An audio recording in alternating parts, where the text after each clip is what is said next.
Good day, ladies and gentlemen. Our program will begin in just a moment.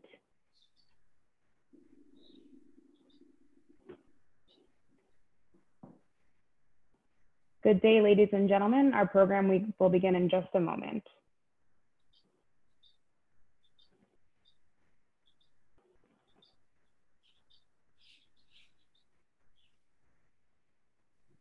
Good day. Welcome to Advocacy Anywhere, powered by AJC. Advocacy Anywhere is AJC's digital platform that enables you to engage with AJC's global expertise, content, and advocacy from wherever you are. Today's program is brought to you in partnership with Jewish Insider. You can sign up for Jewish Insider's daily kickoff by visiting www.jewishinsider.com. We are delighted to be joined today by Rabbi Delphine Horvilleur, writer, philosopher, co-leader of the liberal Jewish movement of France, and France's foremost female rabbi, for a wide-ranging discussion on the intersection of racism and anti-Semitism, the role of religion in times of crisis, and the importance of building bridges between people and communities where dialogue and understanding are often missing. Rabbi Horvilleur will be in conversation with Simone Rodan-Benzaquen, director of AJC Europe. After we hear from Simone and our esteemed guest, we will take your questions. You may email your questions to questions@ajc.org, questions is plural, or use the Q&A chat feature in Zoom. Simone, you and Rabbi Horvilleur have the floor. Thank you very much, Belle. Hello to all of you who are joining us from across the world. It is my honor and my pleasure to welcome Delphine Horvilleur, who is not only France's most famous woman rabbi and one of the most interesting public intellectuals, where barely a week goes by without her being on a newspaper, magazine, or TV show, but also happens to be a friend. And just as a fun fact, and to be entirely transparent, is also the rabbi who named my daughter and who will be bar mitzvahing my eldest son soon. So from a professional, from an intellectual, from a personal perspective, I couldn't be more delighted to have Delphine with us today. So if I can start off, Delphine, first of all, maybe just to start out with the current situation. I would like to ask you to share a little bit of the perspective of this extraordinary crisis that we have been going through, which is the coronavirus crisis, and its consequences. AJC Paris and your magazine, Tenua, cooperated actually on a very special edition that was called Bereshit, meaning renewal or re-beginning. And I know why, of course, but could you maybe explain to our audience why we called it that way? And also maybe give a little bit of your perspective of sort of how this crisis has affected you as a rabbi, and in particular, of course, the Jewish community and your community in particular. Thank you, Simone, and thank you to the AJC for this invitation. I'm really grateful to be able to speak with you, as you know how much I appreciate what you're doing and your commitment to fights that are very also important for me today, and have been part of my work as a Jewish leader and as a rabbi here in France. So indeed, we decided to work together recently on this issue of Tenua that I see just behind you now, the front page of this magazine of Tenua. I think we were all very eager to hear other voices in this time of confinement. You know, in the past month, I've been thinking a lot about this notion of crisis, the crisis we're going through, but what Jewish tradition has to teach us about times of crisis. The word crisis in Hebrew is a pretty interesting one. It's in Hebrew, crisis is called mashber. And I don't know, probably people who understand Hebrew or biblical Hebrew listening to us now. Mashber in the Bible doesn't mean crisis, actually. It means a birthing stool. So the Jewish thought suggests that a crisis is just like a birthing room. It's a place where something new can be born, but it's also a place that combines very clearly anxiety and hope and death and life and fear and hope. And indeed, this is what we experienced, I think, whole together in such a large scale in past weeks. I've been thinking and teaching so often in the past month about a text that can actually be pretty inspiring, I think, for us today. There's a text from the Talmud that I'm going to briefly share with our audience because I think it's particularly relevant to what we experience today. In the Talmud, there is a situation described of a famous sage called Simone Rodan-Benzaquen, who was to spend 12 years in a cave. Imagine, it's not a few weeks or a few months of confinement, but he spends 12 years in a cave. And when he exits this confinement, the Talmud says that everything wherever he puts his eyes, it burns. Like he developed this strange superpower of destroying the world with his eyes.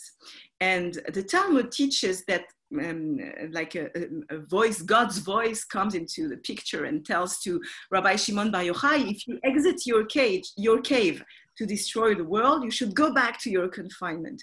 And this passage in the Talmud teaches us something very relevant for today, that actually this time of confinement threatens us because we spend so much time in a kind of monologue with ourselves. It threatens us to suddenly not being able to look at the world and not burn it. Like, how do we make sure that our vision and our ears still remain open to different views, to otherness in a way?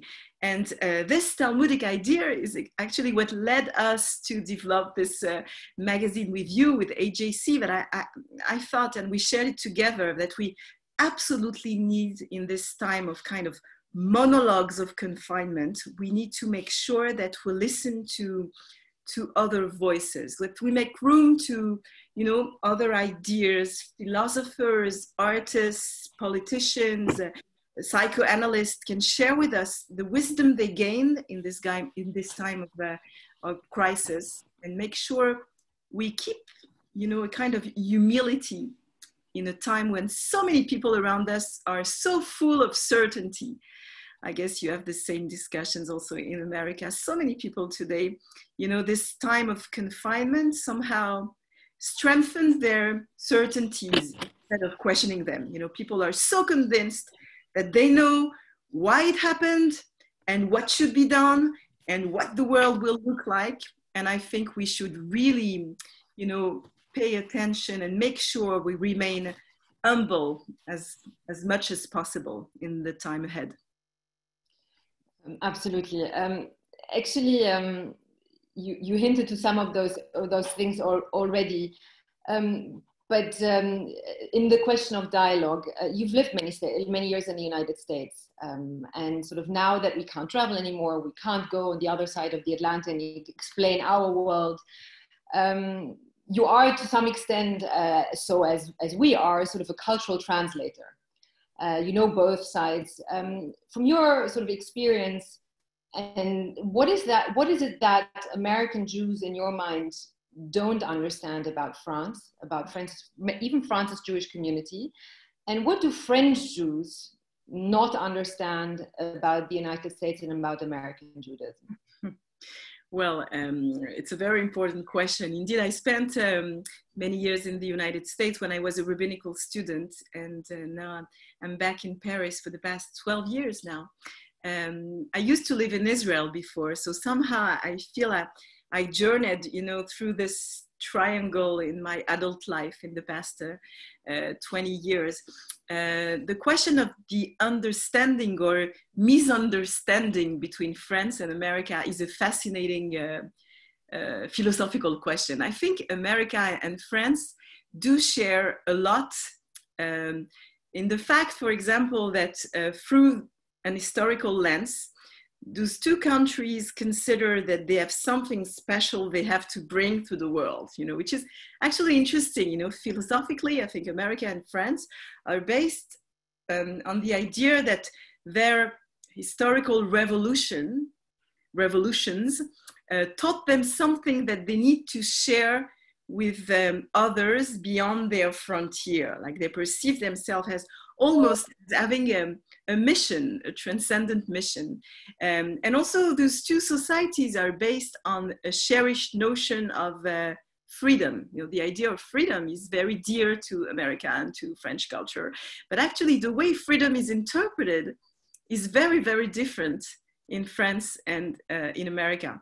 Let me take, for example, the notion, problematic notion of religious identities or communities.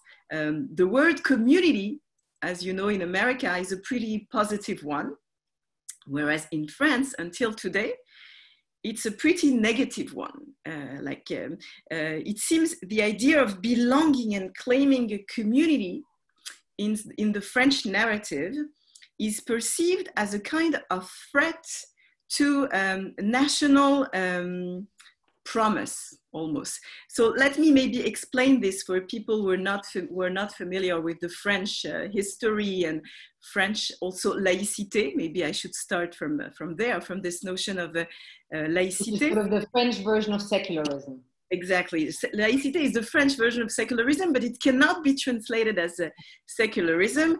Each time I try to explain to American friends what laïcité is built upon, I find myself in a very interesting situation of what Americans call lost in translation. I love this American expression, this lost in translation. The idea that there's no way you can find a way to really translate the word laïcité.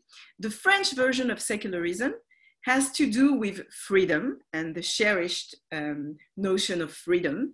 But the idea that if America is built upon the idea of freedom of religion, in a way, French history and the history of the French Republic developed upon the idea of freedom, in a way, from religion. Like the French Republic makes a promise to all its citizens that they will, in any circumstance, they will be able to speak in the first person singular, sometimes against their birth, against their ethnicity, against anything of a collective definition, of a community definition that might put pressure on them. So actually, where American culture is pretty comfortable with the word we, first person plural, I think the French secularism is very uncomfortable with the we, first person plural, because the only we that supposedly exists is the we of the nation, and the nation is supposed to guarantee the ability for each individual, whatever his background, that he will be able, or she will be able to speak in the first person singular. And the state is supposed to protect you from any type of collective pressure of affiliation. So it goes straight, it clashes drastically with the American definitions of collective identity and the positive nature of communal affiliation. This is actually through the same cherished notion of freedom, the way the American culture and the French culture developed this notion is almost antithetical. Like we go in totally different directions, which sometimes make very difficult for French people to understand the discussions that are going on in America today around politics of identities, around the fact that so many people in America, and I understand why and where it comes from, because I lived in New York for a few years, but it's very difficult for someone who comes from a French culture to understand the fact that in America, so often people start their sentence with something like, as a Jew, I believe that. As a member of the LGBT community, I believe that, or I feel that, or I consider that. The fact that people express an opinion referring to a collective affiliation is totally contrary to the French spirit of personal identity. Personally, as a rabbi, and it might sound weird for an American audience, but as a rabbi here in France, I would never start a sentence saying, as a Jew, I believe that something, because the moment I say that, I suggest that other Jews will agree with me.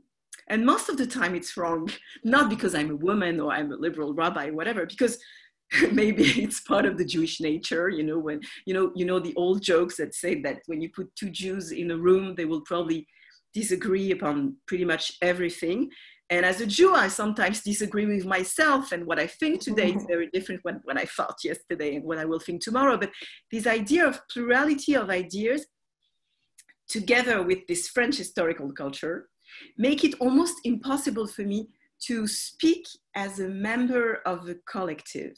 And the French model obviously has its own weaknesses. We see, and we've been experiencing it so often in past years, that, you know, it creates a vulnerability, and it's in crisis right now, in a time when so many people around us in Europe also are, you know, speaking through the lens of what we call in French communautarisme, like the fact that so many people today are actually speaking in the name of a collective.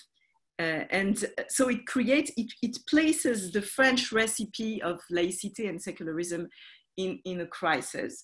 But I hope I answered more or less your question. I think for me, it creates a real lost in translation and sometimes misunderstanding, a Franco-American misunderstanding on this topic of identities. And thank you very much for this attempt in the cultural translation. It is, of course, something that I, as a cultural translator, experience also quite a bit. So thank you very much for doing this.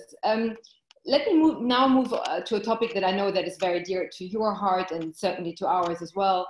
That is that of anti-Semitism. You have extensively written on the topic. You wrote a book actually that was a bestseller in France, and I think was also translated into other languages, I think not yet in English, that sort of analyzes the rabbinical writings over the centuries on the subject of anti-Semitism. And you sort of come to the conclusion that anti-Semitism has always existed and probably always will come back. Could you sort of explain a little bit to us why? Yeah.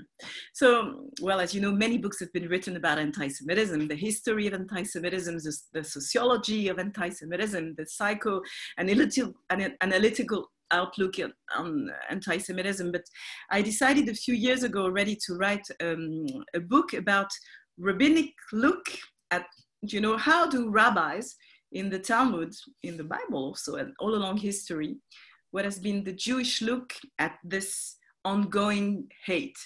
And as you said, it was a bestseller in France and in other countries in Europe, which for me was very moving because it's a book of Midrash. It's rabbinic literature, actually. It's a lot of Talmud and Midrash.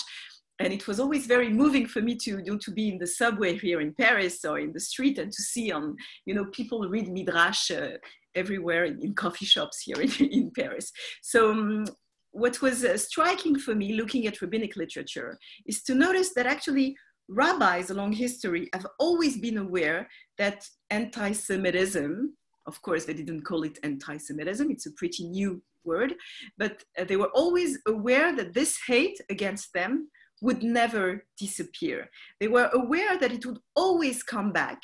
And somehow in the text, they warn us, they tell us it will come back. But there are ways you can strengthen your resilience. Like there are ways you can tell this story and still remain, not a victim, but truly an actor of your history. And also the rabbis tell us it will not disappear, but you should be able to identify moments in time that are pretty, moments in time or in history that will probably enable the rise of this hate. And they warn us something very relevant for today. They constantly tell us in the Talmud that whenever a society or a group or an individual becomes obsessed with authenticity, purity, pure definition of itself, obsessions around identities are always paving the road to anti-Semitism. Because actually the Jew is always in the anti-Semitic mind. The Jew is always the name of what prevents you from being truly yourself. So whenever a society becomes obsessed with closed frontiers, with purity of bodies or purity of spirits, of minds, so you can be pretty sure that anti-Semitism is around the corner, because it doesn't matter if Jews are around or even when they're absent from a particular society around you, the name Jew will become, really the definition of what prevents you from having a full and complete and closed definition. And it has been true all along history. Jews have always been accused of somehow polluting the society they were living in. They were accused of being, of polluting the wells of water in the Middle Age. They were accused in Nazi Germany of contaminating society, of bringing disease. You probably remember 2 years ago in Pittsburgh when the skiller stepped into the synagogue.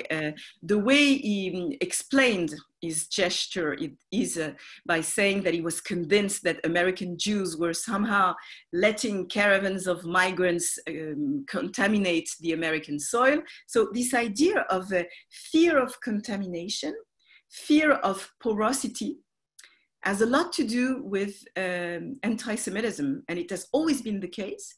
And the rabbis, rabbinic literature, and Jewish thought is very, very aware of that and keep teaching us, be concerned when you hear this in the background, you can be pretty sure that the threat is around the corner. That's why we should be particularly careful today, because as we experience a pandemic and a sanitary crisis, we already hear those words, and you probably already heard, all of you, this narrative of the Jewish responsibility in the sanitary crisis, and the idea that somehow the Jews are linked, or even if they're not linked, somehow benefit from the crisis we're going through. This rhetoric that is going on here and there and that we start hearing is actually a very, very old one. It was always around. And so we should really pay attention to this. And sometimes the Jewish text teaches us like very ancient wisdom about teaches relevant lessons for today. You and I also, I think, believe we share the idea, and I think we have said it for a long time, that anti-Semitism is always sort of the warning sign of a society falling apart. It's in English there's this expression of the canary in the coal mine. Can you explain why, and also going back to the rabbinical teaching and the book of why? Mm-hmm. Yeah. So unfortunately, we had many demonstrations of this idea in the past years. In France, I can say that particularly the year 2015 was a perfect illustration of this principle. In year 2015, in January, it was the Charlie Hebdo attack and the Hyper Cacher grocery store terror attack in January, and then a few months later, it was the terror attacks in November that touched everyone, not the journalists, not the Jews, but everyone was suddenly, the French youth was hit, and it was like a perfect illustration of what anti-Semitism has often been, something like a general rehearsal of a threat that will soon touch everyone, because the Jews are like the first faces of the other in a society, and it's even more subtle than that. The Jews, and that's, I think, what makes anti-Semitism a bit different from pure racism. Racism is about hating the other because he's different he's different. Like, you hate the other as a racist because the other, you perceive him or her as being below you, not having the right language, having a different color of skin, representing really pure otherness. Whereas anti-Semitism is a bit different, because most of the time Jews have been hated for being both others and same. Like, Jews are hated for being too much different from me and too much like me. Sometimes they're hated because they dress differently, they eat differently, they marry apart, whatever. And sometimes they're even more hated because they cannot be distinguished from me. They're invisible. Yeah, they're invisible. And, you know, you always hear in this anti-Semitic rhetorics, the idea, you know, of a conspiracy theory. Maybe my neighbor is a Jew and I don't know. Maybe our president is Jewish and no one told us. You know, this idea of a great conspiracy, of an invisible power that manipulates the world. You know, when you look at anti-Semitic caricature, you always represent their Jews with their long nose and big ears, but most of all, Jews are always represented as having very, very long hands, because they literally manipulate, like they manipulate the world. So you need for that very, very long hands. So it teaches something about what the Jew represents most often is the idea that the Jew is different and is the same. And this idea of sameness and otherness within one person is actually present in the Bible, believe it or not. But the book that teaches that in the most relevant way in the Bible is the book of Esther. You know, the book of Esther in the Bible is the one that we read on the holiday of Purim, on the carnival of Purim. But it's actually the biblical book of anti-Semitism. Of course, again, the word is totally anachronistic, but in the book of Esther, there is this character called Haman, who represents the quintessential enemy of the Jews, who wants to annihilate and destroy them. So it's a terrible and a dramatic story, but pay attention to that. It's told in a carnival festival. So it's a very interesting Jewish teaching of resilience. The moment we tell this story that could be told in a dramatic, terrifying way, we tell this story with a mask and with a costume and laughing and drinking, almost as a way to teach a possible and a necessary resilience out of the tragedy, like a will not to define ourselves as victims, but really playing with our history to remain standing, powerful, and people, you know, actors of our own life. But the character of Haman is interesting because at the beginning of the story, when he decides he wants to annihilate the Jews and he wants to convince the king of Persia that the Jews in the kingdom should be killed, he turns to the king and he tells him, you know, there is in our kingdom a people who is like us, but not like us. They follow our rules, but they have their own legislations. And this idea, you know, is exactly what I try to define now. The Jews have always been accused of being the same and the other, and their presence, you know, now I'm talking almost psychoanalytically, their presence reminds me, or reminds the anti-Semites, that the otherness exists in him or in her.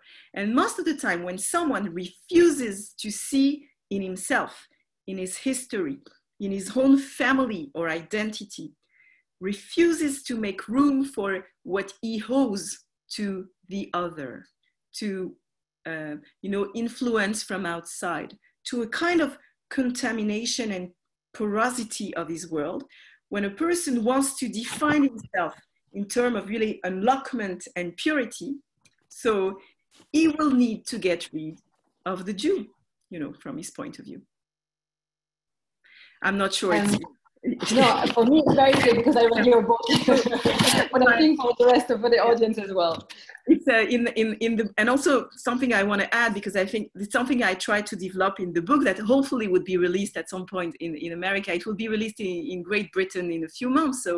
So hopefully soon, if we find a publisher in America, it will reach the American audience. But in the book, I develop also the fact that all along history, Jews and women have been accused of the same thing. You know, the book of Esther is not simply the story of Jews. It's the Jews in the book are incarnated by a Jewess, by a woman. And indeed, along history, Jews have been accused. When you listen to anti-Semitic rhetorics, very often you will find very strong elements of misogyny, like the fact that Jews love money, they love to be close to powerful people, they are not reliable, etc., etc. This is pure, you know, those are the accusations that have been made against women also.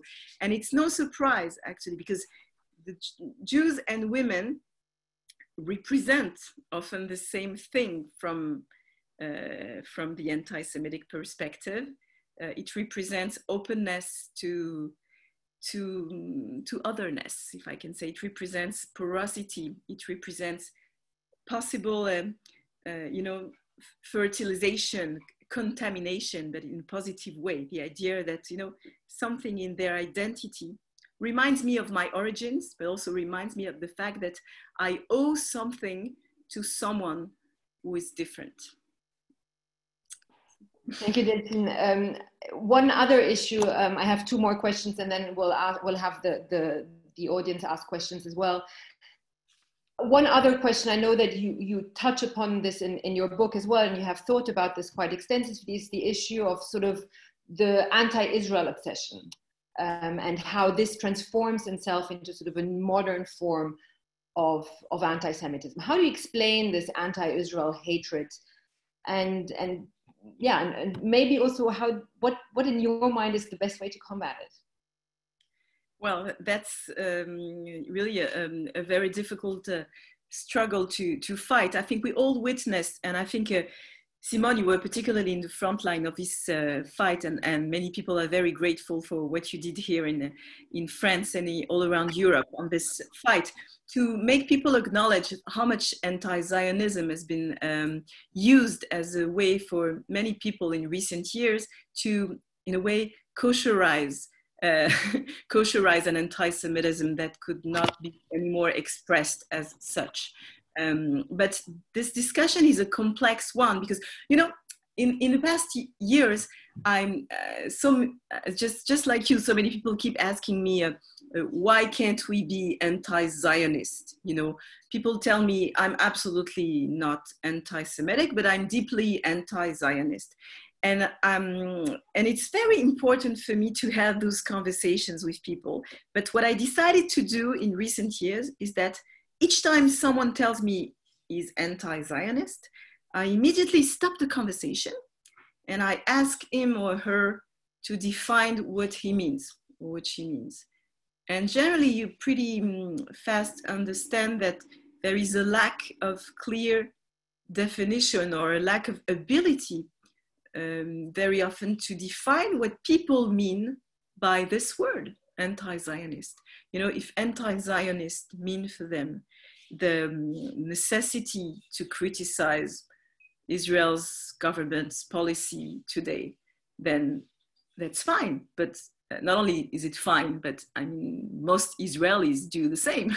But the question is, why do we need to invent a new word for that?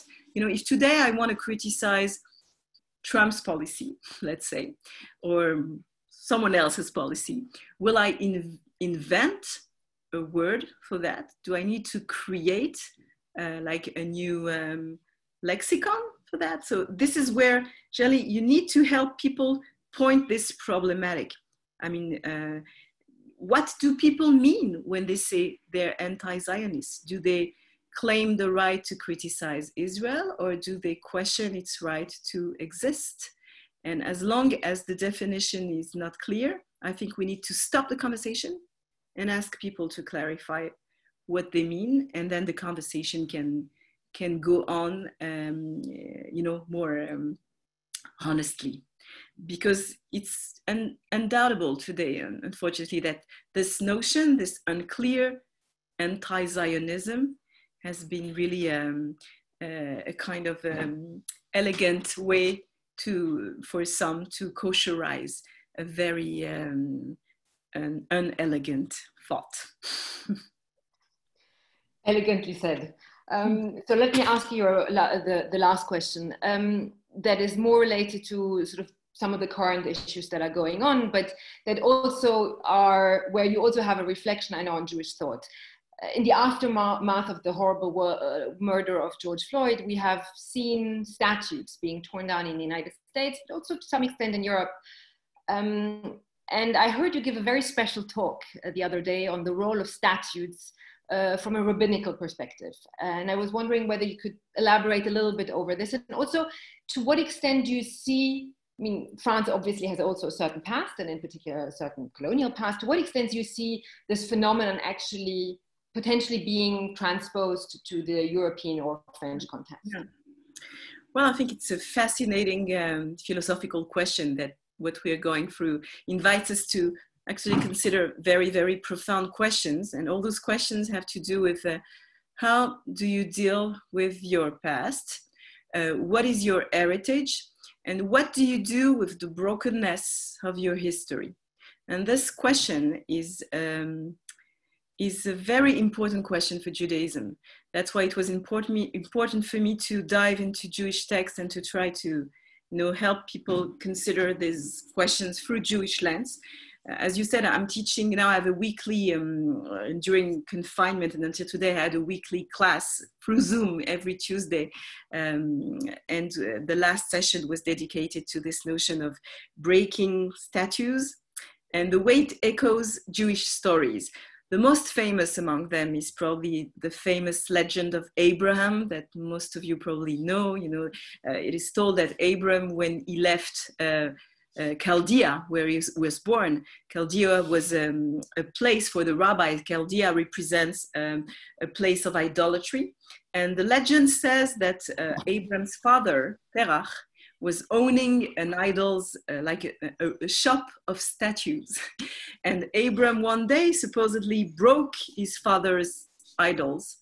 And this iconoclasm, can you say in English? In French we say iconoclasm. It's like the need to destroy the idols of the past became like the first mark of the Hebrew hero of Abraham. And somehow Jewish identity is built upon this legend of an ability to break idols, like a fight against idolatry and the need to recognize that something of our past need to be broken so that we can move on. But at the same time, our rabbis teach us that we desperately need to be able to look at this past with its brokenness.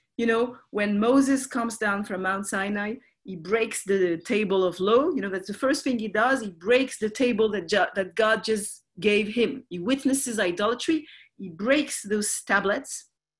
And the Midrash, the rabbis tell us that the Hebrews in the desert have to carry with them all along the way for many years. They have to carry the broken pieces of the tablet. And I think it teaches us something, the fact that you cannot get rid of the past. Actually, you need to be able to break past idols, but you also need to carry this brokenness with you to make sure that you don't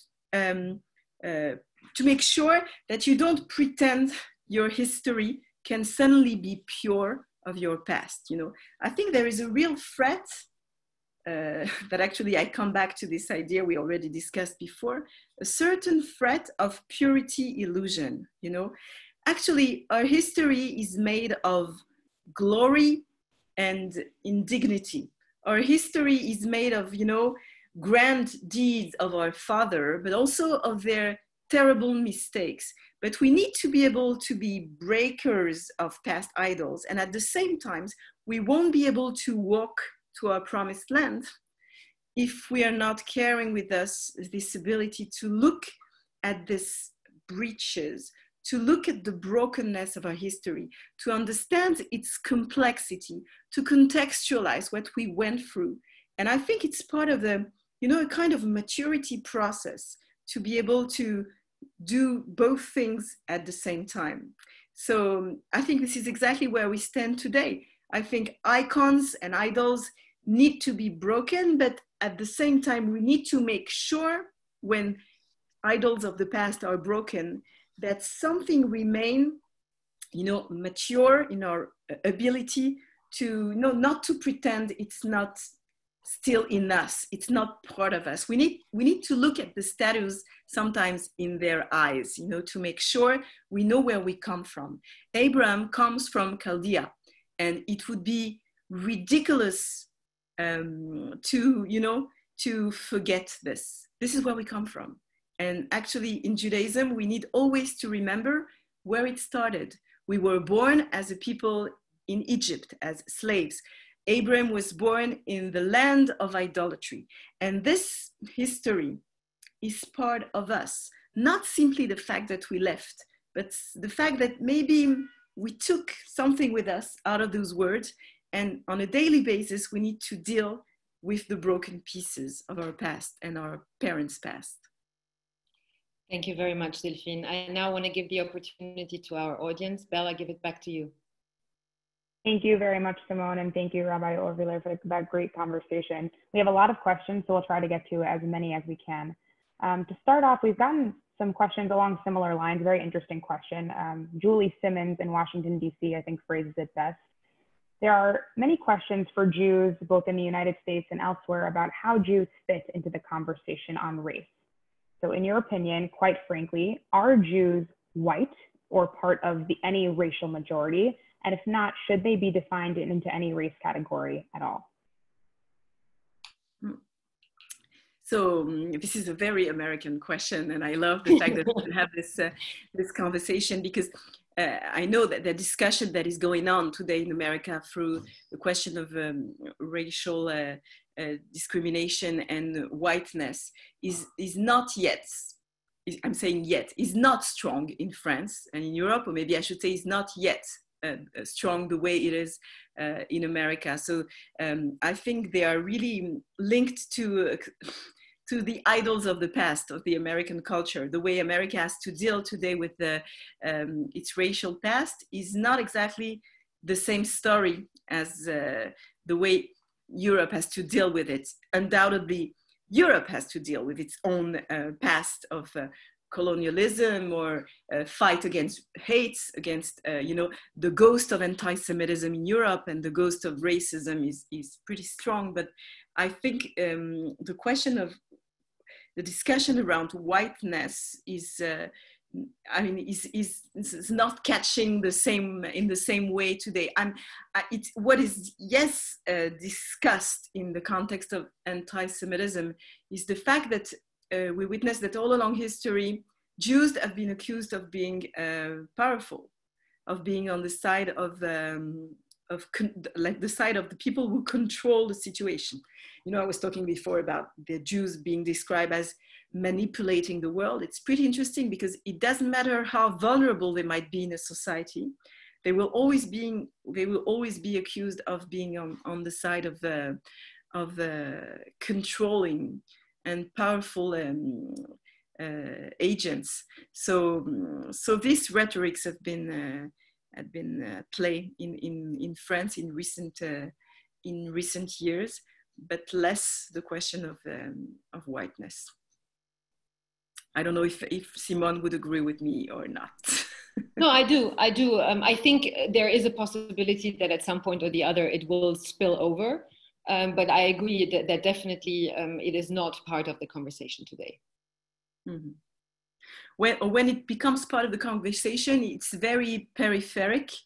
I think that sometimes actors in France from the really extreme, like ultra left, would bring forward today this notion, but it's still a very, it's still somehow peripheric. But at the same time, the idea, in France, in the past year, you probably all heard about it. There was this Gilets jaunes demonstration, like every weekend, there were people demonstrating in all around France with yellow vests. Yellow vests. And it was quite striking that actually what they were requesting had nothing to do with Jews. Basically, those were, you can judge that legitimate or illegitimate, but in a democratic country, you can face, protest from, and it's okay that people do protest socio-political reform made by the government, and they were contesting those reforms. But what was striking is that very, very fast in Yellow Vest demonstration, suddenly appeared an anti-Semitic rhetoric. Suddenly Emmanuel Macron was accused of being like a puppet of the Zionists or the Jews, or the Rothschild Bank was accused of, like there was always this, like in the background, you could hear sometimes anti-Semitic notes. And what was disturbing and difficult to express is that obviously the Yellow Vest movement was not anti-Semitic. But at the same time, it was interesting that this political momentum was enabling an anti-Semitic rhetorics to step in. Because the minute you're suggesting that there is an elite that controls somehow your world and manipulate, the people, you step on a territory that opens a very known Pandora box where the anti-Semitism fits in. The fact that Jews have been accused of that, of being this elite, powerful, controlling minority, suddenly fits into the mindscape of some people. And this is where I think we should really pay attention. What I try to teach in past years about anti-Semitism is the fact that sometimes we make a mistake. We try to split the world into people who are anti-Semites and people who are not. And I think it's too simplistic. I think what is going on sometimes around us is the fact that some people speak a language that fits with anti-Semitism, and some people refuse that language. But it's more a question of almost a linguistic search that we need to pay attention to. Anti-Semitism always fits with other rhetorics, such as, for example, conspiracy theories. Basically, when you have suddenly a fear of responsibility, when you tell your own story as a kind of lack of responsibility, the idea that someone is in charge and whatever happens to me is not my responsibility, but someone else's guilt, in a way. This conspiracy theory background always goes hand in hand with anti-Semitism. It has always been the case. There's no way it will stop, unfortunately. This is why really teaching responsibility is so relevant today. This is what we need to, this is the conversation I'm trying to have with the educators, with parents also. How do you teach responsibility? When you face injustice, when you perceive yourself sometimes, rightfully as a victim of something, how do you make sure that this recognition of your victimhood doesn't prevent you to claim total responsibility on your life? I think this is a very critical issue for today. It's very, very important that today we have to hear victims' voice. But when you hear the voices that have been erased along history, voices of minorities, voices of women, we need to hear those voices. And it's very, very critical that we listen to those voices that have been erased. But at the same time, we need to make sure that what happens to them doesn't define them. And that's a very critical thing to do.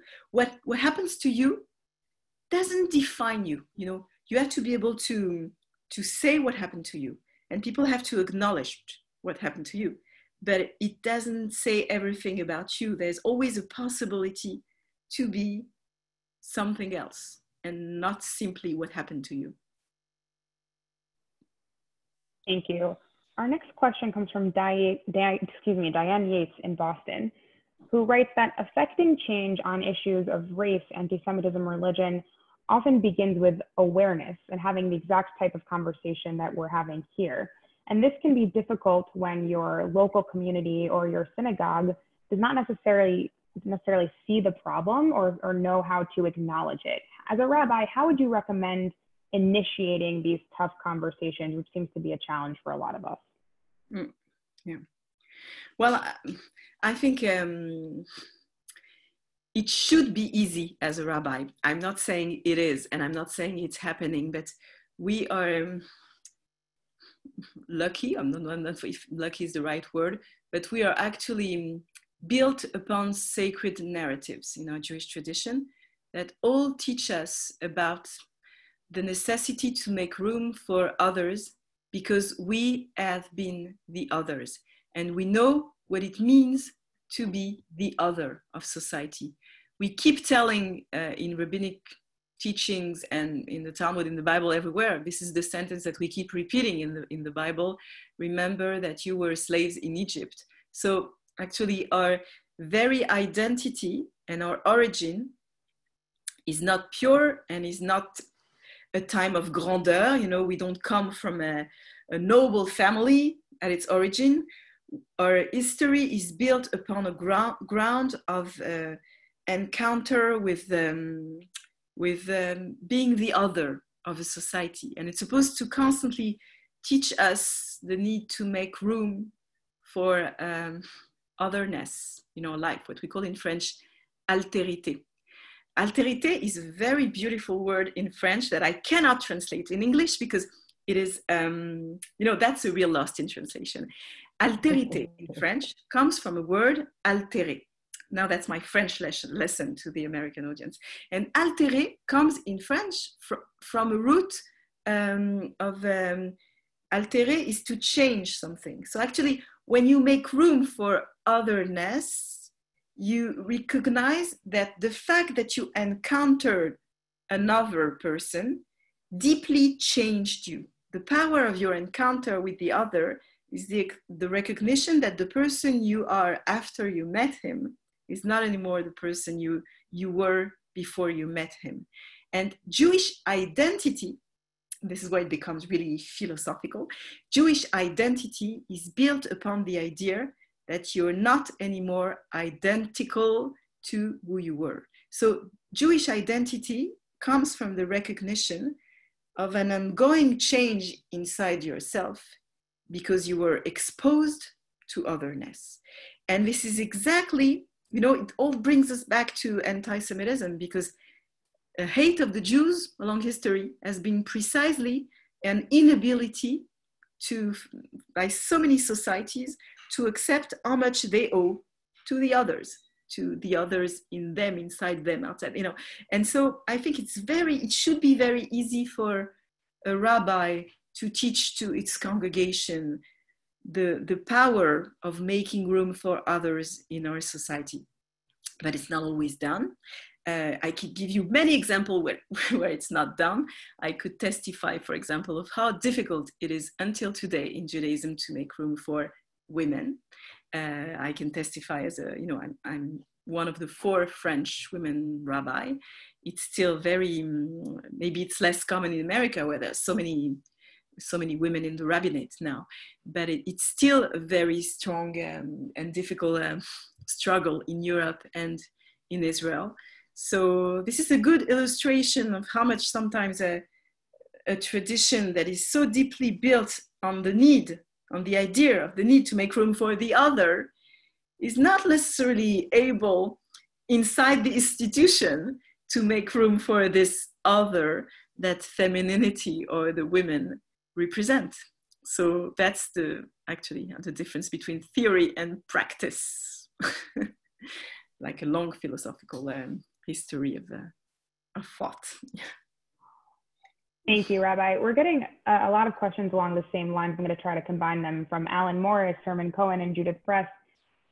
Is it accurate to say that anti-Semitism in France today comes mainly from the Muslim population? And has there been any progress in efforts in cooperation between the Muslim and Jewish communities to assess this and address this problem?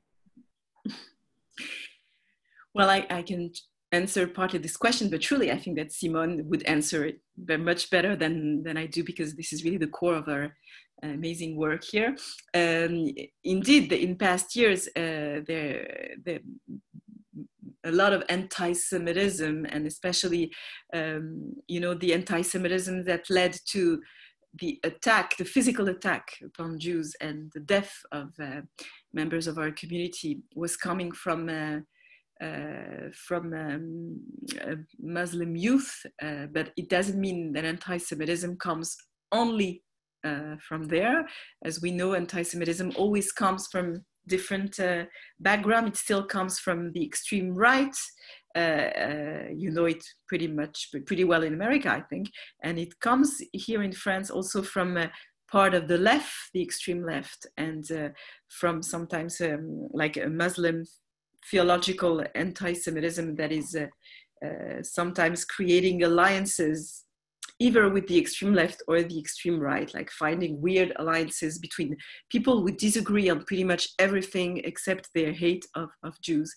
But it doesn't mean that we're not fighting this. Undoubtedly, the French government has been very, very active in creating programs and having a very clear political voice. I think the political voice in past years and the fight against anti-Semitism has been a top priority for the French government. It doesn't mean it's always successful, but we cannot deny the fact that it has been a top priority of the French government. On my side, I wrote a book with an Islamologist called Rabbi Benzaquen about 4 years ago, and I try to be as much as possible involved in the Jewish-Muslim dialogue. I very often invite young Muslims to my synagogue. Every year we organize also, we created a concept called Shabbaton. Shabbaton is a mixture between Shabbat and Ramadan. So we always, during the Muslim Ramadan, try to create events at the synagogue, and this conversation is going on. At least I try to promote as much as possible this conversation. But when I wrote this book with Rabbi Benzaquen, it was very important for him and for me to really help people here. And it brings us back to the beginning. It's bringing us back to the beginning of the conversation we had today. We try to emphasize the fact that I'm not just a Jew and he's not just a Muslim. So, in recent years, the obsession around identity that exists pretty much all over the world, in America and in Europe and in France, created a situation where suddenly when people talk to you or ask you something, they suppose that you're talking simply as a Jew, as a Black, as a Muslim, as a Christian. And it was very important for us to remind people something that might sound very trivial, but is critical.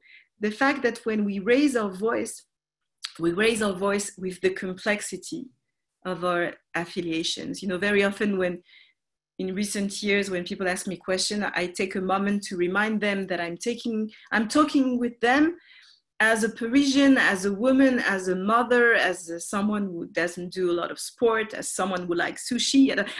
Of course, it sounds ridiculous, but what I'm trying to express is that we are built of the treasure of our complex identities, and we need to make sure, particularly in this critical interfaith dialogue, we need to make sure that we remember how, not to simplify the way we define ourselves, because really we are in need of complexity. I think maybe we should somehow end soon with this idea. I think the social media doesn't help us with this matter. We are constantly, encouraged to simplify our personal definition, to simplify what we mean. When we write on Twitter, we are asked not to go beyond a certain number of letters and signs, but it teaches, something about a terrible simplification where our societies are going through. We do need complexity. We need to make things more, subtle and complex. And I think Judaism has a lot to teach about that, because as you know, especially rabbis, they love to, in French we say, to cut the hair in four, like they love to make things much more complex, even when they sound simple. I hope I was not too simple now, too simplistic for the last hour. Thank you very much, Rabbi. Unfortunately, we are out of time, so I'm sorry for those questions we did not get to, but I want to give it back to Simone very briefly before we close out. We are certainly in need of complexity, and this was all but simple. So thank you very much, Delphine, for having spent the time with us today. I know how busy you are, and I'm incredibly happy that our audience was able to hear from you today, something that I can take advantage of much more often than this audience here. You are an incredible partner for us in Paris. You are an incredible friend in your attempt to educate, to enlighten, to advocate, to create bridges. Your ability to connect the biblical teachings to our contemporary problems, allowing us, I think, to collectively question ourselves and I think the world we are in, and bring a little bit of, as you say, complexity into this world is so key. So really, really thank you for being with us today. Thank you. Thank you for the invitation again. Thank you both for that fascinating conversation. I also want to thank our audience for joining us and showing your commitment to the topics discussed here today. In these unique times, while so many of us are separated from our family and friends, AJC is still bringing us together on the issues that matter. Please consider making a donation to AJC so we can offer you more programs like this one, and so we can continue our advocacy work around the world on behalf of the Jewish people. Visit ajc.org/donate. Our next Advocacy Anywhere program will feature Congressman Don Beyer of Virginia and Congressman Pete Olson of Texas for a bipartisan conversation on the No Hate Act, a bill they introduced in the House of Representatives that incentivizes hate crime reporting. This program will take place on Friday, July 10 at 11:30 a.m. Eastern Time. We hope you will join us. Thank you again for joining us for today's program, and please stay safe and healthy. Goodbye.